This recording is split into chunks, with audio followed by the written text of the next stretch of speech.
lang daw, bibihira tumama ang kidlat sa lupa. Pero bakit nitong mga nagdaang taon at araw, tila dumarami ang mga tinatamaan nito? Narito ang mga dapat nating malaman para hindi tayo tamaan ng kidlat. Nitong mga nakaraang araw, sunod-sunod ang balita tungkol sa mga tinamaan ng kidlat. Sa Urdaneta, Pangasinan, isang 17 anyos na lalaki ang namatay matapos makidlatan habang nanghuhuli ng insektong ararawan.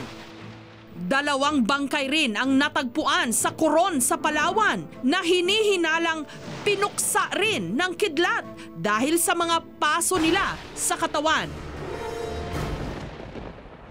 Nung humagupit naman ang matatalim na kidlat sa San Mateo sa Rizal, nitong Lunes, nag-iwan din ito ng latay sa mga biktima. Isa sa mga nakaligtas, si Mark, 12 anyos. Nasa tabing ilog lang daw sila nung bumuhos ang ulan, kaya sumilong muna sila sa isang kubo. Habang iwinawasiwas daw ng isang lalaking kasama nila ang kanyang cellphone para maghanap ng signal, bigla na lang daw kumidlat at nasapul sila. Una po puti. Malapit na po sa lupa, bigla po naging kulay pula. Biglang sumabog, lahat na kami nagtumbaan. Yung iba po nagtalsikan. Saglit daw siyang nawala ng malay. Paggising niya, iba na raw ang pakiramdam ng kanyang kanang balikat. Para pong namamanid na hindi po may galaw. Para pong mahimatay na kaagad. Yung mga kasama ko po, yung isa po para pong gusto pa umiyaw, hindi po makasigaw. Sa kabila raw ng matinding takot, nagawa pa rin ni Mark na makahingi ng tulong. Tulong! Tulong! Nung nangyayari po yung sa kidlat po, nagpapasalamat po ako kasi po nabuhay pa po ako. Kasama sa mga nakaligtas ang 13 anyos na kapatid ni Mark na si Ulysses. Doon sa may kanang bahagi ng balikat niya, nung tinamaan ng kidlat, humagis yung bata, tumama sa pader. Ito yung unang tumakas. Ayon sa doktor na tumingin sa kanila, suwerte raw ang magkapatid na hindi sila napuruhan. Halimbawa, tinamaan ng kidlat, either direct, kung halimbawa direkta or yung kahit yung kalapit nila, yung tinamaan ng kidlat, pwedeng magkaroon ng damage sa loob ng katawan nila. So, itong 2 bata, pinalad naman na hindi sila direktang tinamaan. Yun nga lang, yung isa, nagkaroon pa rin ng episode na nawala ng malay, which is isa sa mga binabantayan kapag ang mga pasyente ay nagkaroon ng tinatawag na lightning burn injuries, yung pagkaroon ng epekto sa utak nila. Pero 2 sa mga biktima ng kidlat na kasama ni na Mark, hindi pinalad na makaligtas. Dito po, nakahiyakap po dito. Yung tinitignan lang po yung nagbabangka. Yung kumidlat po, bigla po siyang nakabaksak na po. Ang 15 anyos na si Jepoy dead on arrival sa ospital. Puro pasa naman ang likod ng 15 anyos na si Pipoy Cristobal. Nagamot pa siya sa ospital, pero kinalaunan, namatay rin. Bakit wala ako sa tabi mo? Pag may pera siya inay, merienda mo, prutas mo, lalo ko lang naaalala yun ko, Nay, may pera ako, itatago mo, Nay. Lalo ko lang naaalala yun, anin ko yung ligaya ng may pera kung wala yung laging nagbibigay ng saya sa akin. Ang unang maapektuhan is yung puso. Pwedeng magkaroon ng arrhythmia or irregularidad sa tibok. Pwede ring totally mag-stop. May aapektuhan na rin po ang paghinga, maapektuhan na rin po yung mga ibang internal organs. So, most likely po multi-organ damage ang naging cause ng pagkapatay. Dahil sa nangyari, takot na takot ngayon ang mga tiga Rizal sa kidlat. Talagang takot kami sa kidlat. Isang pinsan po talaga namin namatay din sa kidlat. Dito po sa may pwesto na to dati, may malaking puno dito. Namatay din po sa kidlat yun, kaya talaga may mga phobia na kami sa kidlat. Sa tingin ko po lang po, tsaka po. Magsalita ka, huwag kang matakot.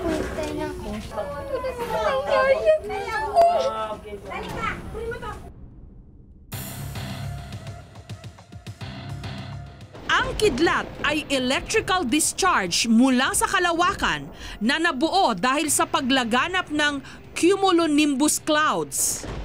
May taglay itong milyon-milyong boltahe ng kuryente at nakakapaglakbay sa bilis na mahigit 200,000 kilometers kada oras.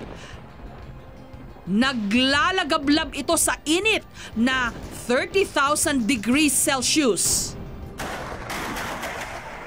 Kaya siguradong mamimiligro ang iyong buhay oras na tamaan ka ng tinatawag din na lintik. Isa lang daw sa bawat 600,000 tao ang maaaring masapul ng kidlat. Dahil sa population exposure, may mga lugar na nagtayo sila ng farmland sa gilid ng bundok. So mas marami ng tao ang nandun sa mga lugar na mas exposed sa lightning strikes. So isang factor din yun kaya maraming tao ang natatamaan ngayon. Bagamat walang makapipigil sa kidlat, may mga paraan para makaiwas sa peligro. Huwag daw manatili sa open field o bukas na mga lugar tuwing kumukulog at kumikidlat. Umiwas sa pagsilong sa mataas na estruktura katulad ng puno na maaari ring tamaan ng kidlat. Ang pinaka-best po talaga ay doon po sa inyong tahanan. Assuming po na tahanan nyo po ay hindi naman po nag-iisang struktura, may kakapalan po yung mga dingding, hindi po madaling masunog, ay safe po yun. Kung kayo po ay nasa kotse po, halimbawa, nag-camping or may outdoor event, sapat na po na kayo po ay sumilong po sa loob ng isang kotse o automobile. Dahil yung bakal po na surface ng isang kotse ay napafacilitate ang safe na pagdaloy ng kuryente papunta sa lupa. Kung tayo po ay abutan sa gitna po ng sa exposed na lugar, meron po tayong paraan para ma-minimize po ang epekto ng lightning strike. Una-una, ang gagawin po natin ay umupo po, mag-squat at mag-tiptoe po. So magti-tiptoe tayo para po maliit lang po yung surface area na pwedeng exitan ng kidlat. At pangalawa, atin pong tatakpan ng ating tenga ukol para po hindi po ma-damage sa kulog. Pag tayo po itinamaan ng kidlat ay in principle, dadaloy po yung kuryente dito lang po sa outer part ng ating katawan. Napaka-minimal lang po nung contact. Minsan na raw tinamaan ng kidlat ang nooy 6 na taong gulang na anak ni Girlie na si JV. Naglalaro lang daw ito ng holen nung bigla itong tumilapon matapos tamaan. Ang insidenteng iyon nag-iwan ng sugat sa dibdib hanggang singit ni JV. Totally blackout, hindi namin siya makausap, walang malay. Amoy kuryente siya, kuryenteng nasunog. Para siyang nabanlian, pero ibang klase kasi parang dry yung pagkasugat niya. Makalipas ang 2 taon, naghilom na ang mga sugat ni JV.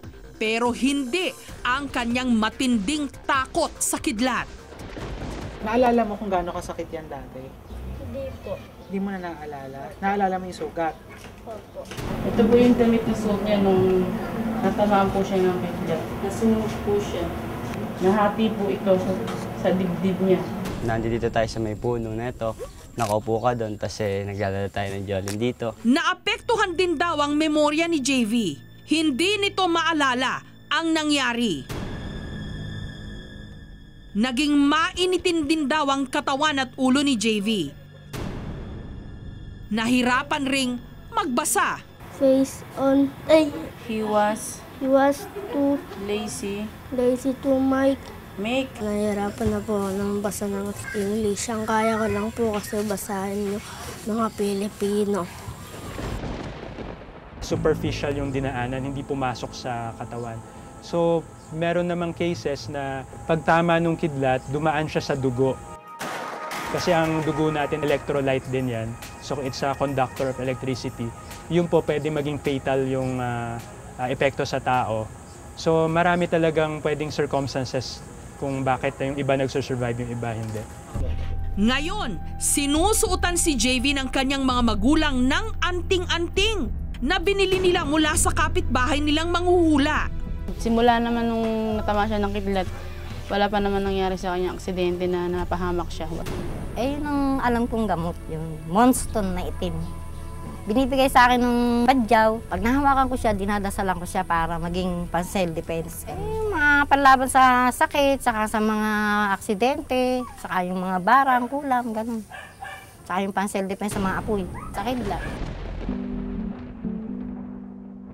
Naliligtas na po ako, di na po ako malapit sa grasya. Bibihirang tumama ang kidlat, pero nangyayari pa rin. Kaya mag-ingat, lalo na ngayong panahon ng mga bagyo. Mahirap ng tamaan ng kidlat.